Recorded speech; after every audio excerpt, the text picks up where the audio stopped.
তালাওয়াইজাম আমি আপনাদের সামনে কোরআনে কারীম আয়াত তিলাওয়াত করেছি লিইউহিক্কাল হাক্কা ওয়া ইউবতিলাল বাতিলা ওয়ালাউ কারিহাল মুজরিমুন। সূরা আনফালের প্রথম রুকুতে আয়াত আছে। আমার আলোচ্য বিষয় দেওয়া হয়েছে দারুল উলুম দেওবন্দের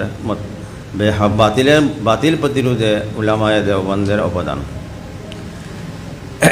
আসলে দারুল উলুম দেওবন্দের যে বড় অবদান হচ্ছে ইহকাকুল হক ও ইবতালুল বাতিল। ইহকাকুল হক ও ইবতালুল বাতিল মানে হককে প্রতিষ্ঠিত করা এবং বাতিলকে প্রত্যাখ্যান করা, বাতিলের প্রতিরোধ করা। তো উলামায়ে দেওবন্দ প্রথম থেকেই এই দায়িত্ব সফলভাবে আঞ্জাম দিয়ে আসছেন। যখনই কোনো বাতিল মাথাচাড়া দিয়ে উঠেছে, উলামায়ে দেওবন্দ সর্বশক্তি ব্যয় করে, সর্বশক্তি নিয়োগ করে তারা এই বাতিলের মোকাবেলা করেছেন। যখন কাদিয়ানি ফিতনা মৌছাড়া দিয়ে উঠেছিল, তখন হযরত আল্লামা আনওয়ার শাহ কাশ্মীরি রহমতুল্লাহ আলাইহির নেতৃত্বে দারুল উলুম দেওবন্দের তালাবা আসাতেজা সবাই এর বিরুদ্ধে প্রতিরোধ গড়ে তুলেছিলেন। আর এরপরে যখন মওদুদি ফিতনা আবার মাথাচাড়া দিয়ে উঠেছিল, এই সময় সর্বপ্রথম এর বিরুদ্ধে প্রতিরোধ গড়ে তুলেছিলেন, বিরোধিতা করেছিলেন হযরত শাইখুল ইসলাম হুসাইন আহমদ মাদানী রহমতুল্লাহ আলাইহি। তা আসলে বাতিল আর হকের যে এইটা দ্বন্দ্ব, এই দ্বন্দ্বটা তো আদিকাল থেকেই চলে আসছে। আর বাতিল আবার দুই প্রকার। কোনো বাতিল আছে যে বাতিল বেড়ে বোঝা যায়, আর একটা বাতিল আছে যেটা সহজে বোঝা যায় না। এইটা হলো হকের বেশে বাতিল। হকের বেশে বাতিল এটা সবচেয়ে জঘন্য। এই যে হকের বেশে যে বাতিলটা আছে, এই বাতিলটা বোঝা, অনুধাবন করা অনেকের জন্য কঠিন হয়ে দাঁড়ায়। এই জন্য অনেক এই বাতিল মতবাদে বিশ্বাসী বা এইটা সমর্থক হয়ে যায়। তো যে সমস্ত বাতিল হকের বেশে আছে, এই সমস্ত বাতিলের মধ্যে বর্তমানে সবচেয়ে বড় যে আশঙ্কাজনক যেটা, এটা হইতেছে মওদুদি ফিতনা। যে মওদুদি ফিতনা জামাতে ইসলামী এবং তার যে ছাত্র সংগঠন আছে, ছাত্র শিবিরা বহন করে, এই মওদুদি ফিতনাটা সবচেয়ে জঘন্য, বর্তমান সময়ে সবচেয়ে জঘন্য ফিতনা। এই জঘন্য ফিতনা যে মওদুদি ফিতনা, এই মওদুদি ফিতনা ব্যাপারে আজকে আমি আলোচনা করবো ইনশাআল্লাহ তাআলা। সময় যেহেতু কম, ইলেকট্রিকও নাই, আপনাদের গরমের কারণে কষ্ট হচ্ছে, সংক্ষেপে আলোচনা করব। মওদুদি সাহেব একজন ভালো লেখক ছিলেন, অনেক মেধাবীও ছিলেন। তিনি অনেক কিছু চিন্তা ভাবনা করতেন, তাকে চিন্তাবিদও ছিলেন তিনি। তো মেধাবীও ছিলেন, আর উনি ভালো লিখতেও পারতেন।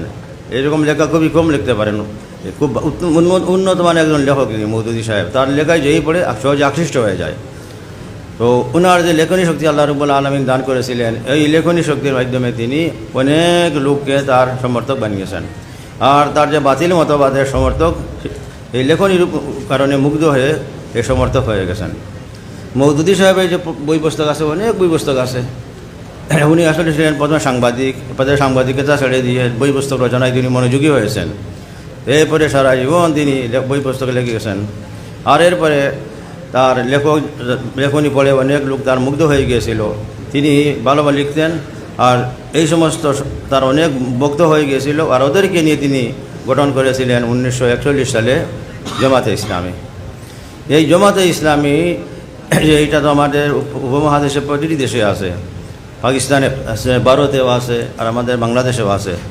তবে ভারত আর বাংলাদেশের তুলনায় আমাদের বাংলাদেশে ওরা বেশি শক্তিশালী। ভারত এবং পাকিস্তানের তুলনায় ওরা বাংলাদেশে বেশি শক্তিশালী। অতটুকু শক্তিশালী পাকিস্তানেও নয়, ভারতে তো নয়। তো এই যে মওদুদি ফিতনা, এই মওদুদি ফিতনাকে আমরা বড় চিনতে হবে, এবং এই ফিতনা থেকে আমরা সব দূরে থাকতে হবে, সতর্ক থাকতে হবে। এখন এই মওদুদি ফিতনার মূল বিষয় নিয়ে আমি আলোচনা করব। মওদুদি ফিতনার যে বই তো উনি অনেক লিখেছেন, প্রায় সব বইটিতেই কিছু না কিছু গুমরাহি আছে। আর সবচেয়ে বেশি গুমরাহি যে কিতাব বইটা ওনার, এটা হলো দুইটা। একটা হলো ওনার লিখিত বই কুরআন করিম কি 4 বুনিয়াদি ইস্তিলাহ है, কুরআন কি 4 বুনিয়াদি ইস্তিলাহ है, যার বাংলা তর্জমা হয়েছে কোরআনের মৌলিক 4টি পরিভাষা এই নামে। আর দ্বিতীয় বইটি হচ্ছে খেলাফত ও মুলুকিয়ত, যার বাংলা তর্জমা হয়েছে খেলাফত এবং রাজতন্ত্র। এই দুইটা বই গুমরাহিতে পড়া। প্রথম যে বইটা বললাম যে কোরআন কি 4 বুনিয়াদি ইস্তিলাহ है, এই বইতে শুরুতে উনি লিখেছেন যে কোরআনে করিম নাজিল হওয়ার সময়ে কোরআনে করিমে বেশি বেশি বহুল ব্যবহৃত 4টা শব্দ যে দিন, ইলাহ, ইবাদত ইত্যাদি, এইগুলার মর্ম যারা সাহাবায়ে কেরাম বা ওই সময়ের মুশরিকরা যা বুঝতো, পরবর্তী সময়ে আস্তে আস্তে এই বোঝা দূর হয়ে গেছে। এবং আর সেই মানব লোকজন পরবর্তী লোকজন বুঝতে পারে না। এইরকমভাবে এই 4টি শব্দের যে মূল অর্থ ছিল মর্মমানি, কোরআনে করিমে নাজিল হওয়ার যুগে এই অর্থটা বুঝার মানুষ আস্তে আস্তে চলে গেছেন। শুধু সাহাবায়ে কেরামের যুগে ওইটা সাহাবায়ে কেরাম যেভাবে বুঝছেন, বাকি আর কেউ বুঝতে পারেন নাই। আর এইরকমই কয়েকশো বছর চলে গেছে। এই কয়েকশো বছরের মধ্যে ইসলামের এই 60টি মূল শব্দের অর্থ না বোঝার কারণে কোরআনে করিমের বা দিনের শিক্ষার 3/4 বেশি চক্র আলে চলে গেছে, যার কারণে দিনের 4 ভাগের মধ্যে 3 ভাগেরও বেশি ইসলামের যে শিক্ষা এটা চক্ষুর আড়ালে চলে গেছে। এর অর্থ হলো যে এই কয়েকশো বছর এমন গেছে যে দিনকে পুরাপুরি বুঝতে পারেন নাই, এই 100 ভাগ বুঝতে পারেন নাই কেউই। পরে 80 ভাগ ছেড়ে 20 ভাগ নিয়ে সবাই ছিলেন। মওদুদী সাহেব এই বইটি লেখার মাধ্যমে কোরআনে করিমের যে বাকি 80 ভাগ, 20 ভাগ নিয়ে তো উম্মত ছিলেন, আর বাকি 80 ভাগ নিয়ে 80 ভাগ কি এইগুলো উদ্ধার করেছেন মওদুদী সাহেবের এই বইয়ে কোরআনে করিম কি 4 বুনিয়াদি ইসতিলাহে। তো এই বইয়ের মধ্যে তিনি যা বলেছেন যে এই কয়েকশো বছর গেছে, কয়েকশো বছরের মধ্যে দিনকে কেউ পুরাপুরি বুঝতে পারেননি, বুঝেছেন মাত্র 20 ভাগ, 80 ভাগ ছিল ওদের বুঝার উপরে। তো মওদুদী সাহেব বই লেখার মাধ্যমে বাকি যে 80 ভাগ যেগুলো জনগণের উলামায়ে কেরামের আড়ালে ছিল, বাস এইগুলো তিনি উদ্ধার করেছেন। বাস এখন এই বইয়ের মাধ্যমে তিনি কোরআনে করিমের শিক্ষার 100 ভাগ উম্মতের সামনে পেশ করেছেন। এই যে মওদুদী সাহেবের চিন্তা যে কয়েক শতাব্দী সাহাবায়ে কেরামের পর থেকে মওদুদী সাহেব এই বই লিখার আগ পর্যন্ত কয়েক শতাব্দী গেছে, হাজারের বেশি। এই সময়ে দিনের পুরাপুরি মর্ম উম্মতের কাছে ছিল না, শুধু ছিল 20 ভাগ, 80 ভাগ ছিল আড়ালে। তো মওদুদী সাহেব বই লেখার মাধ্যমে বাকি পুরা 100 ভাগ উদ্ধার করেছেন। এই বইটি লেখার পর জমাতের মধ্যে যে সমস্ত উলামায়ে কেরাম ছিলেন তারাও এর বিরুদ্ধে সোচ্চার হয়েছেন। অনেকে সাথে সাথেই এই জমাত দল ত্যাগ করেছেন। আর অনেক উলামায়ে কেরাম ত্যাগ করার পর যারা জমাত করতেন তারা জমাতে ইসলামী ত্যাগ করার পর এই বিরুদ্ধে বই পুস্তক লিখেছেন। হযরত আল্লামা আবুল হাসান নদভী রহমতুল্লাহি আলাইহি ইনিও জমাত গঠনের সময় জমাতের সাথে জড়িত ছিলেন। তিনি এই খেলাফত ও মুলকিয়ত বইয়ের ওই কোরআনে করিম की 4 বুনিয়াদি ইসতিলাহি যে বই, এই বইটার বিরুদ্ধে লিখেছেন আসরে হাজির মে দিন কি তফহিম তশরির। আর এইভাবে মাওলানা মজদুর নোমানী সাহেব, যিনি জামাতে ইসলামী গঠনের সময় প্রথম নাইবে আমলি ছিলেন, তিনিও আস্তে আস্তে জামাত থেকে সরে যান। আর এই কোরআন কি 4 বুনিয়াদি ইসতিলাহি বইটি লেখার পর তিনিও কলম ধরতে বাধ্য হয়েছেন। নীরব ছিলেন, কিন্তু এই বইটি লেখার পর তিনি আর নীরব থাকতে পারেননি, তিনি কলম ধরতে বাধ্য হয়েছেন। তিনি যে বইটি লিখেছেন এই বইটির নাম হলো মৌলানা মওদুদী কে সাথ মেরি রেফাকত কি সরগুজশত আর আব মেরা মওকফ। এছাড়া ওহিদুদ্দিন খান একজন আছেন, উনি জামাতের কট্টর সমর্থন ছিলেন, বহু ভালো আলেম এবং লেখক। উনি এই বইয়ের প্রতিবাদে বই লিখেছেন, এটার নাম হলো তাবির কি গলতি। এই সমস্ত বই পুস্তক অধিকাংশ অনুবাদ হয়ে গেছে, আমরা এইগুলা সংগ্রহ করে পড়তে পারি। আর এইগুলো পড়লে আমরা বুঝতে পারবো যে কোরআন কি 4 বুনিয়াদি ইসতিলাহি যেটা মূল জামাতের আত্মাই বলা যায়, এর মধ্যে কী কী গুমরাহি আছে এইটা আমরা বুঝতে পারবো। 2 নম্বর মওদুদী সাহেবের বই পুস্তকের মধ্যে 2 নম্বর সবচেয়ে জঘন্য বুকের কিতাব হলো খেলাফত ও মুলকিয়ত। এই খেলাফত মুলকিয়তের মধ্যে খেলাফত কীভাবে রাজতন্ত্রে মুলকিয়তে পরিবর্তিত হলো এই ইতিহাস বর্ণনা করতে গিয়ে মওদুদী সাহেব এমন কিছু সাহাবায়ে কেরামের সমালোচনা করেছেন যেগুলা যারা সাহাবায়ে কেরামের যা সম্পর্কে আমাদের বিশ্বাস আদালতে সাহাবা এইটার থাকে না। এইটা খুব এর উপরে খুব জঘন্য আক্রমণ হয়ে গেছে। সাহাবায়ে কেরামের মধ্যে থেকে হযরত উসমান রাদিয়াল্লাহু তাআলা আনহু অনেক জঘন্য সমালোচনা করেছেন, এইভাবে হযরত মুআবিয়া রাদিয়াল্লাহু তাআলা আনহু সমালোচনা করেছেন। তো এই বইটি লেখার পর অনেক উলামায়ে কেরাম যারা মওদুদী সাহেব সম্পর্কে নীরব ছিলেন, বিরোধিতা করতেন না, যারা বিরোধিতা থেকে নীরব ছিলেন তারাও বিরোধিতা করতে বাধ্য হয়েছেন, কলম ধরতে বাধ্য হয়েছেন। যেমন হযরত মুফতি শফি সাহেব রহমতুল্লাহি আলাইহি, উনি আসলে জামাতের মওদুদী সাহেবের বিরুদ্ধে প্রথমে নীরব ছিলেন, কোনো কিছু লিখতেন না বা বলতেন না। কিন্তু এই বইটি লেখার পর, খেলাফত ও মুলকিয়ত বইটি লেখার পর তিনি তার বিরুদ্ধে যেতে বাধ্য হয়েছেন, তার বিরুদ্ধে ফতোয়া দিতে বাধ্য হয়েছেন।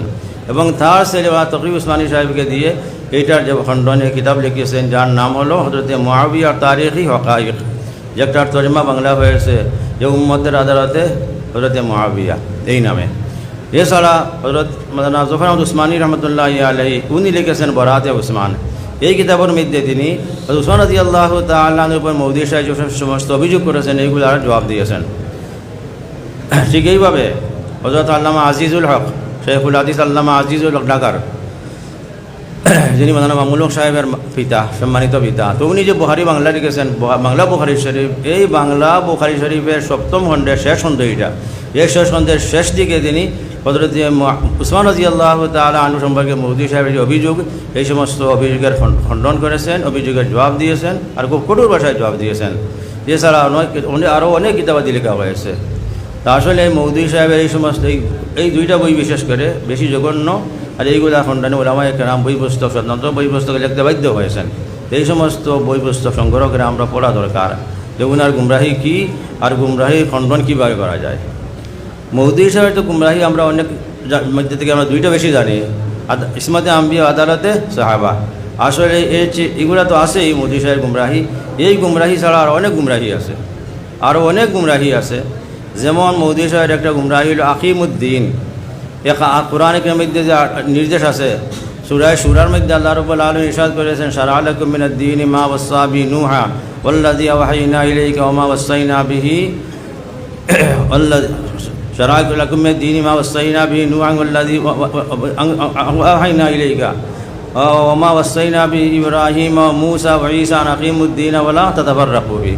ইদান আকিমুদ্দিনের মধ্যে আছে একামতের শব্দ, একামতের দিন। এই একামতের দিন বর্তমান জামাতে ইসলামীর স্লোগান।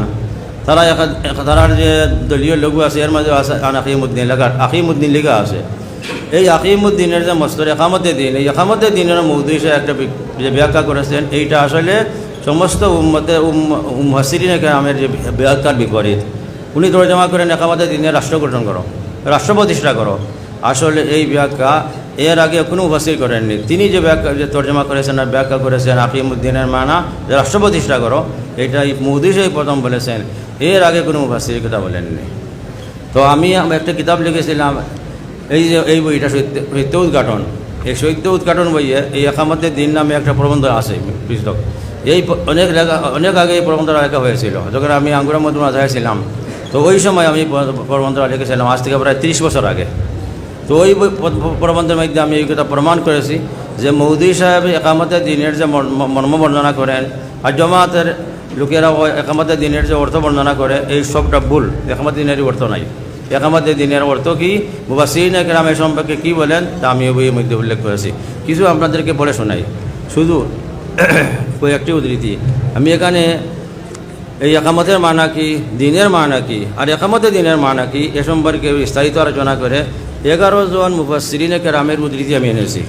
এর মাঝে একটি উদ্ধৃতি হলো হযরত হাকিমুল উম্মাত আশরাফ আলী থানভী রহমতুল্লাহি আলাইহি। হযরত থানভী রহমতুল্লাহি আলাইহি বয়ানুল কুরআনে বলেন যে আনাকিমুদ্দিন, इन दीनर माना की। लेकिन जब मुराद उस दीन से उसूल दीन है जो मुश्तरक है तमाम शराइ बमिसल तौहीद और रिसालत नहवहु, और इकामत रखना यह है कि उसको तब्दील मत करना और उसको तर्क मत करना। तो बयानुल कुरआन थानवी रहमतुल्लाहि आलैहि আকিমুদ্দিন এই আয়াতের ব্যাখ্যায় লিখেছেন যে আয়াতের মধ্যে দিন দ্বারা কি মুরাদ। এই দিন দ্বারা উদ্দেশ্য হইল উসুল দিন, দিনের মৌলিক বিষয়াবলী, যেমন তাওহীদ, ইসারত ইত্যাদি। এইগুলো হলো দিনের মৌলিক বিষয়াবলী। আর এইগুলা আকিমুদ্দিন, এগুলা কায়েম রাখা, এর অর্থ কি? এর অর্থ হলো উসকো মত তবদিল করনা আর উসকো তরক মত না করনা। এখন দেখেন থানভী রহমতুল্লাহি আলাইহি আকিমুদ্দিনের অর্থ করেননি যে রাষ্ট্র গঠন করা, হুকুমত কায়েম করো, এই তর্জমা করেননি। এইভাবে মুফতি শফির রহমতুল্লাহি আলাইহি মাআরিফুল কুরআন লিখেছেন कि जमहूर मुफस्सिरीन के नज़दीक अकीमुद्दीन में हरफ आन तफसीर के लिए है, तो दीन के माना मुतय्यन हो गए कि मुराद वही दीन है जो सब अम्बिया अलैहिमुस्सलाम में मुश्तरक चला रहा है। और ये भी ज़ाहिर है कि वह दीन मुश्तरक बैन अम्बिया उसूल अक़ाइद यानी तौहीद, रिसालत, आखिरत पर ईमान और उसूल इबादत, नमाज, रोज़ा, हज, ज़कात की पाबंदी है। नीज़, चोरी, डाका, ज़िना, झूठ, फेरेब, दूसरों को बिला वजह शरई इज़ा देने वगैरह और अहद शुगनी की हुर्मत है, जो सब अदियान समाविया में मुश्तरक और मुत्तफ़क़ अलैहि चले आ रहे हैं। यही लो अकीमुद्दीन तफसीर हज़रत मुफ्ती शफी रहमतुल्लाहि आलैहि उनार मुर्शिद थानवी रहमतुल्लाहि आलैहिर বর্ণনা। আরবি কিতাবাদের মধ্যে থেকে রুহুল মানির মধ্যে আছে যে আকিমুদ্দিনের মানা আই দীন আল ইসলাম আল্লাযী ওয়া তাওহীদুল্লাহি তাআলা ওয়া তাআতুহু ওয়াল ঈমানু বিকুতুবিহি ওয়া রুসুলিহি ওয়া বিল ইয়াউমিল জাযাই ওয়া সাইরি মা ইয়াকুনুল আবদু বিহি মুমিনা ওয়াল মুরাদু বি ইকামাতিহি তা'দীল ওয়া আরকানিহি ওয়া হিফযিহি মিন আন ইয়াকা ফিহি যায়গ ওয়াল মুআযাবাতু আলাইহি। এইরকম কথাবার্তা এবারত পড়ায় তফসিরে মাদারিকের মধ্যেও আছে, তফসিরে খাজিনের মধ্যেও আছে, তফসিরে ইবনে কাসিরের মধ্যেও আছে, তফসিরে কুরতুবির মধ্যেও আছে, তফসির আল বহরুল মুহিতের মধ্যেও আছে। এছাড়া রাগিব ইসফাহানি যে কিতাব মুফরদাতুল কোরআনির মধ্যেও আছে। আর তাবিনদের মধ্যে হযরত আবুল আলিয়া রহমতুল্লাহ আলাইহি আর হযরত মুজাহিদ রাহিমাহুল্লাহ তাআলা থেকে এই রকমের ব্যাখ্যা বিদ্যমান আছে, বর্ণিত আছে। আর এখানে মোট 11 জন মুফাসসিরের উদ্ধৃতি আনা হয়েছে। তারা কেউই এই অনুবাদ তর্জমা করেননি আকিমুদ্দিনের কে রাষ্ট্র গঠন করো, হুকুমত কায়েম করো। তারা সবাই বলেছেন ইয়াদের মধ্যে দিনদার মধ্যে উসুল দিন, দিনের মৌলিক বিষয় বলি। আর এইগুলা কায়েম করার অর্থ হলো এইগুলার মধ্যে কোনো পরিবর্তন না করা, এইগুলারে পরিত্যাগ না করা, এইগুলোর যথাযথ আমল করা। তাহলে আকিমুদ্দিনের আসলে মর্ম হইতেছে যে দিনের যে মৌলিক বিষয়াবলী আছে এইগুলা পুরোপুরিভাবে যথাযথভাবে অনুসরণ করো, পালন করো। এইগুলি আকিমুদ্দিন দিনের আসল মানা। আর ওরা যে অর্থ বর্ণনা করে জানে আকিমুদ্দিনের মানা হুকুমত কায়েম করো, রাষ্ট্র প্রতিষ্ঠা করো, এটা কোনো মুফাসসিরিনে কেরাম উল্লেখ করেননি। অতএব মৌদুদী সাহেবের এবং তার অনুসারীদের এই অনুবাদ যে দিন রাষ্ট্র প্রতিষ্ঠা করো, এইটা সমস্ত মুফাসসিরিনে কেরামের মতামতের উল্টা, বিপরীত। আর বিপরীত যে আর এইটাও বিপরীত আসার সাথে এইটা কোরআনের এই যে আয়াতে যে সিয়াক সবাক আছে, এই আয়াতে বর্ণিত যে উলামা আম্বিয়া কেরাম আছেন ওদের জীবনী দ্বারাও এটা বোঝা যায় যে ওনার ব্যাখ্যাটা ভুল।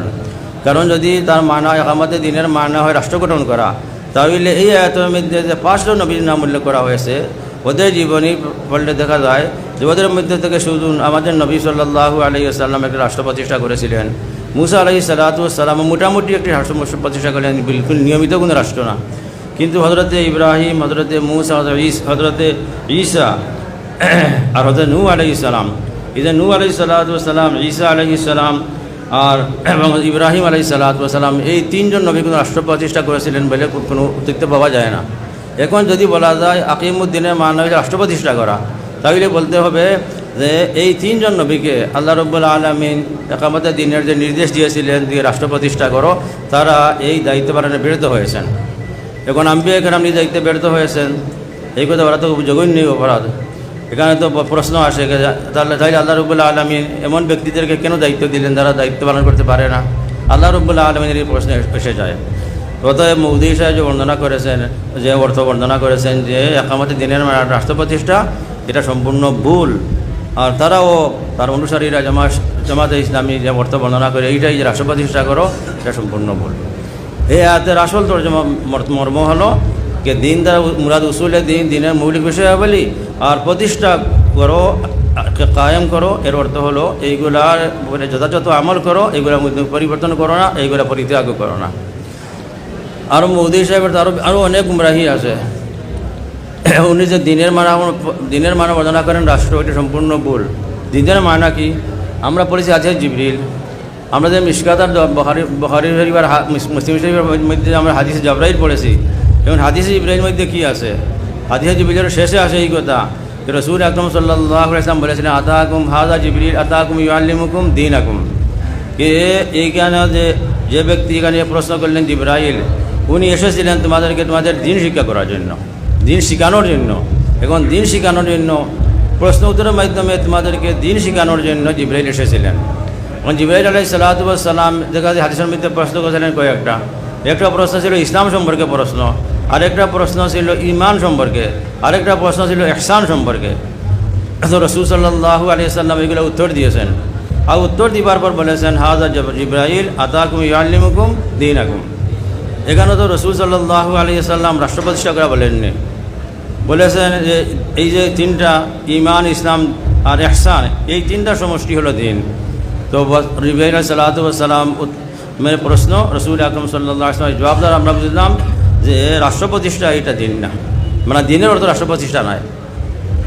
হ্যাঁ দিনের কিছু কিছু আহকাম আছে মানে যেগুলো রাষ্ট্র প্রতিষ্ঠা ছাড়া বাস্তবায়ন সম্ভব নয়। যেমন হুদুদ আছে, হুদুদ এবং হজ যেগুলো আছে, হদ্দে কিসাস আর হদ্দে জিনা, হদ্দে সারিকা, হদ্দে শুরবে খামার, হদ্দে কজব, এই সমস্ত আরও যেগুলো আছে এইগুলোর জন্য অবশ্যই রাষ্ট্র দরকার। রাষ্ট্রকে আমরা অস্বীকার করি না, ইসলামী রাষ্ট্র অবশ্যই দরকার আছে, কিন্তু আকিমুদ্দিন শব্দের বা একামতে দিনের এই অর্থ না।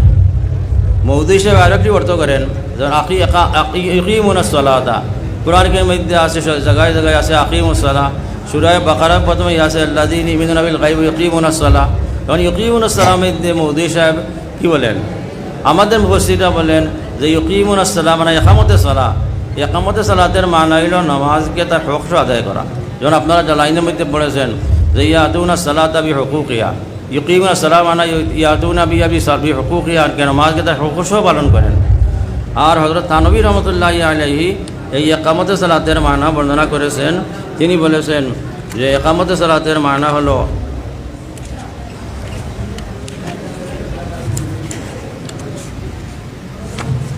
হযরত থানভী রহমতুল্লাহি আলাইহি বলেন कि यकीमुन सलात का तर्जुमा कायम रखते हैं नमाज को। और एक तफसीर बयान लिखें कि कायम रखना यह है कि उसको पाबंदी के साथ उसके वक्त में पूरे शराइत और अरकान के साथ अदा करें। और शाइखुद्दीन रहमतुल्लाहि अलैहि इकामत सलात शुमार के लिखें कि इकामत सलात यह है कि हमेशा रियायत हुकूक के साथ वक्त पर अदा करते हैं। लेकिन किंतु मौदूदी साहब बोलें ना इकामत सलात नहीं उड़तो ना बरং অন্য অর্থ। তিনি বলেন इकामत सलात एक जामे इस्तिलाह है। ये तो तफहीमुल कुरान में दिया है यकीमुन सलात ये आयतेर व्याख्या तो लिखेছেন कि इकामत सलात एक जामे इस्तिलाह है। उसके माना सिर्फ ये नहीं कि आदमी पाबंदी के साथ नमाज अदा करे। এখন দেখেন হযরত শাইখুদ্দীন হযরত থানভী রাহিমাহুল্লাহ আর তফসির জালালাইন ওয়ালা যারা বলেছেন এইগুলা মোদি সাহেব বলেন এই অর্থ না, আয়াতের মধ্যে এই মানা না। তো বলেন যে उसके माना सिर्फ ये नहीं कि आदमी पाबंदी के साथ नमाज अदा करे, बल्कि उसका मतलब यह है कि इज्तिमाई तौर पर नमाज का निज़ाम बाकायदा क़ायम किया जाए। तो मौदूदी साहेब बोलें যে ইকামত সালাত এই অর্থ নয় कि नमाजকে নিয়মিত পাবন্দির সাথে নিয়মিত রীতিমতো আদায় করবে, এই অর্থ না। বরং তার অর্থ হলো যে সম্মিলিতভাবে নমাজের বিধান চালু করা, সম্মিলিতভাবে নমাজ পড়ার বিধান চালু করা। তো এই যে অর্থ করেছেন মৌদুদি সাহেব, এইটাও সমস্ত মুফাসসিরিনে কেরামের মতামতের উল্টো।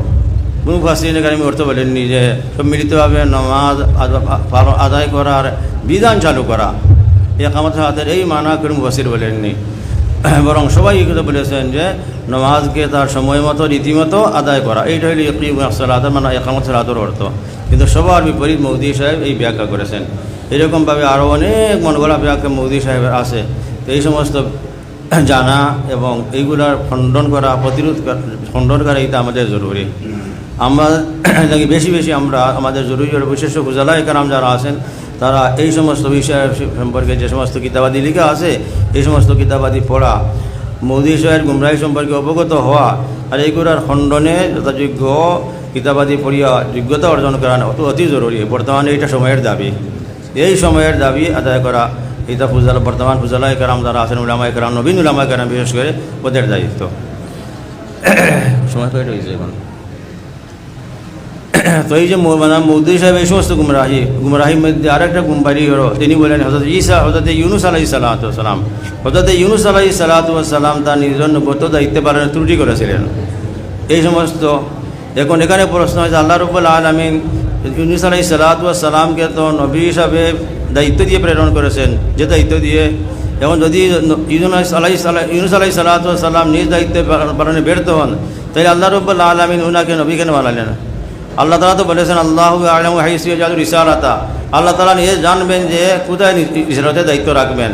তা আল্লাহর নিশ্চয়ই তো রিসালাতের দায়িত্ব আল্লাহ রাব্বুল আলামিন এমন ব্যক্তির উপর রাখেন যিনি দায়িত্ব পালন করতে পারবেন। তাইলে আল্লাহ রাব্বুল আলামিন নিশ্চয়ই জানেন যে ইউনুস আলাইহিস সালাতু ওয়াস সালাম দায়িত্ব পালন করবেন, এই জন্য তার উপর দায়িত্ব দিয়ে